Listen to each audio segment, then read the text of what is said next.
Good morning, students. This is my first video lecture with you, and therefore, this will be an introductory session where I will primarily focus on the syllabus, and the paper that I will be addressing is MELS 203, that is Literature of the 20th Century 1. In this semester, you have two papers on the literature of the 20th century. One is part 1 and part 2. So I will be focusing on the third paper, which is literature of the 20th century 1.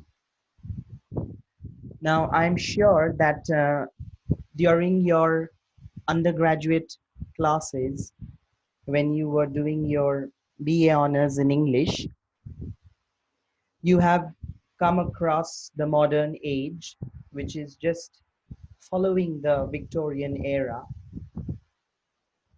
And this 20th century is a very interesting period, not just with respect to literature, but also in terms of world history, because it was a period of cataclysmic upheavals, political turmoils, and of course, literary experimentation with the genre, with the narrative technique, etc. So definitely, when we will be studying this paper, we will address these conflicting issues in the discourse of literature from historical and social perspectives. So I'm not reading out the course objective, but that is how we will approach this paper. Now, though it is believed that the modern age began with 1900, but the influence or the modernist thought can be discerned even before 1900. So in the first unit, we will see the background of 20th century, that is how the philosophers, the thinkers, and the critics of late 19th century and the writers and novelists and playwrights and poets, how their works and literary pieces have shaped and molded the ideas of the 20th century. Not to forget that 20th century had also witnessed the two great wars. So definitely it is an age of crisis. So in the first unit, we will be focusing on the background, where we will address the issue of disillusionment, which is, of course, one of the basic tenets of 20th century literature, because it is dealing with the crisis in the society, the decadence in human life, etc. And we will see the influence of various philosophers and scientists and thinkers. And some of them that we will be addressing are Darwin, that is Charles Darwin, who was an English naturalist and a biologist whose major work is The Origin of Species, where he has rejected the idea that human beings are descendants of God and they have hailed from Adam and Eve. We will be dealing in detail when we will start with the course. Next, we will see the influence of Freud, that is Sigmund Freud, who was an Austrian psychoanalyst, and his primary work was the interpretation of dreams, and mainly because he is dealing with psychoanalysis. Next, we will see the contribution of Marx, Karl Marx, who was a German philosopher and also a theorist. Then Nietzsche, Friedrich Nietzsche, who was also a German philosopher. And Nietzsche is particularly very important when we will be approaching 20th century literature because of his idea of nihilism, and primarily because of his assertion that God has ceased to exist. So we will look into that. Then we will see Bergson's influence, Henry Bergson, who was a French philosopher and who highly influenced in shaping, who influenced the later thinkers and had a great impact in shaping their ideas, particularly of Martin Heidegger and Jean-Paul Sartre. And also we will see Fraser, that is James Fraser, who was a Scottish anthropologist, and his primary work was The Golden Bough, where he is mainly talking about mythology and religious beliefs around the globe. So you see, these persons, they do not belong to one particular region, but they are from different parts of Europe. Some is from England, some from Austria, from Germany, from Scotland, from France, because as I told you that 20th century literature was influenced by the ideas propounded by these thinkers in the 19th century from different regions. And at the same time, we have emergence of many art movements in the 20th century. And we will also see how these art movements of Cubism, Impressionism, Expressionism, Dadaism, Surrealism, how they have um, been reflected in literature and what is their role in shaping the modernist thought. Then we will also see some of the precursors of modernism. Here we will definitely address Hardy amongst, because we do not have so much of scope to study all of them. Dostoevsky, Strindberg, Wilde, Ibsen, and Hardy. We will study only Hardy, and we will do only one poem, that is The Darkling Thrush. And this poem is has been chosen mainly because it was composed in the wake of the 20th century. When we will do the poem, you will see how it anticipates the modern age.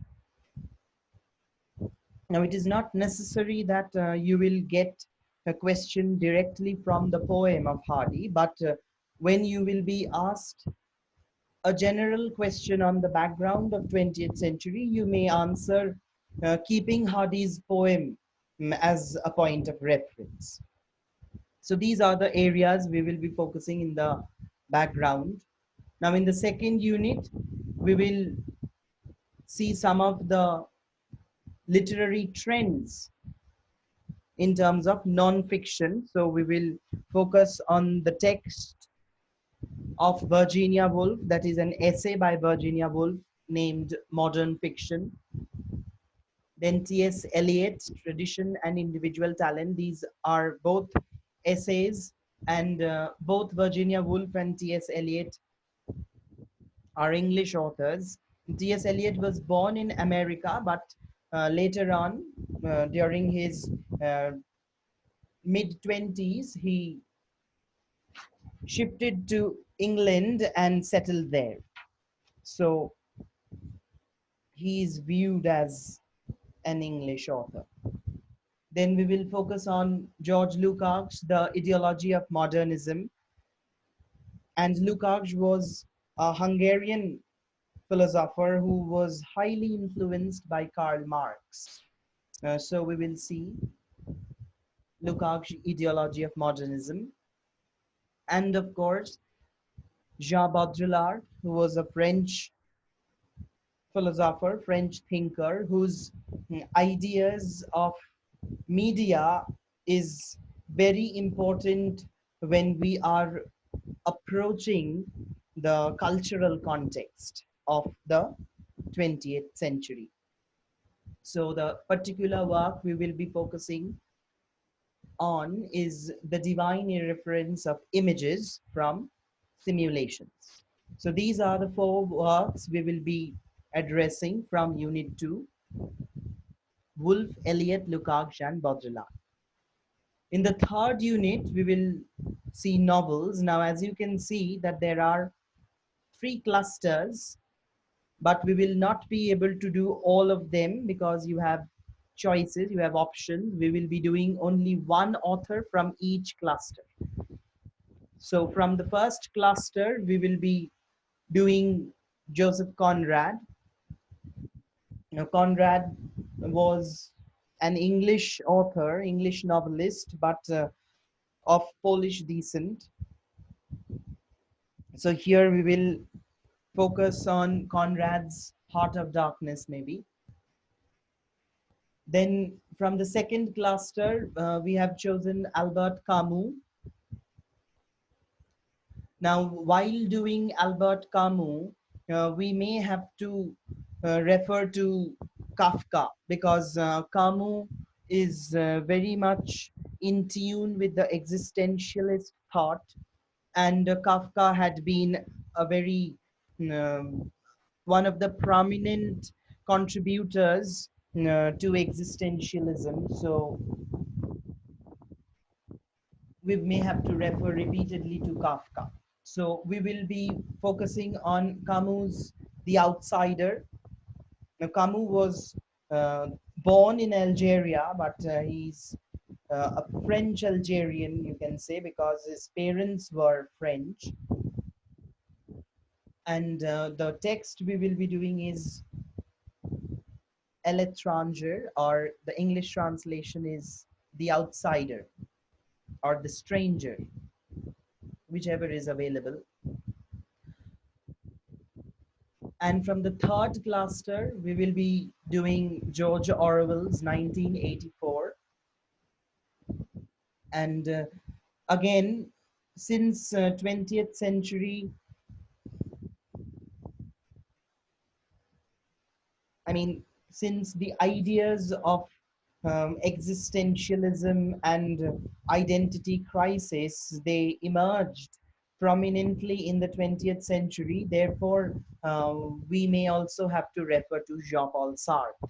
Though we will not directly do any text of Sartre from the third cluster, but while doing Camus also or Orwell, we may have to refer to Sartre as well because of his contribution to existentialist ideas, particularly in his works Being and Nothingness.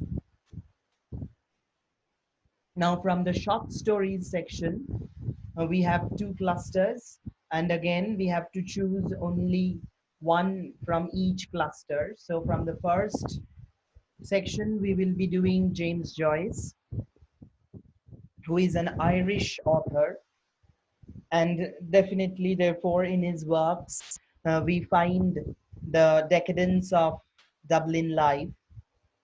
So the particular text we will be doing is his Dubliners, which is a collection of um, 15 short stories. So we will be focusing on Joyce's Dubliners from this section. And from the next cluster, we will do Catherine Mansfield. Catherine Mansfield's The Garden Party in particular, and some other stories in general. So this is your syllabus, which will address the literature of the 20th century. And as you can see in this particular paper, you do not have any drama and any poem. They will be a part of your fourth paper, that is Literature of the 20th Century 2. In this paper, we will only focus on the background of the 20th century, on the non-fictional works, that is the essays of Eliot, Woolf, Lukács, and Baudrillard, and the novels and short stories. Now, as far as the reading list is concerned, you can go through any of the books, but I will particularly suggest you to definitely read this book, that is Bradbury and MacFarlane, Malcolm Bradbury and James MacFarlane's Modernism. Now, that will give you a clear idea about the literature of the 20th century. It's an excellent book, and uh, this will clear your concept regarding 20th century literature. And apart from this, the texts that I have mentioned during this phase of lockdown, now that you are at home, I believe, so I would suggest you that definitely go through the texts, that is whether the essays or the novels or the short stories, because after all you are doing a master's degree and this is a part of your MA syllabus. So I would recommend you not to go through only a summary of the novel or a summary of the story, because that is not the proper way to study literature. So I would insist you to get hold of the text. If you can, if you already have, it's very good. If you do not have, search in the internet. I'm sure you will find in the e-libraries some of the texts, and do give them a proper read. So after you read them, in my next lecture we will discuss the background of the 20th century, and thereafter we will get into the syllabus properly. So that will be all for today. In our next class, we will start with the syllabus. Thank you.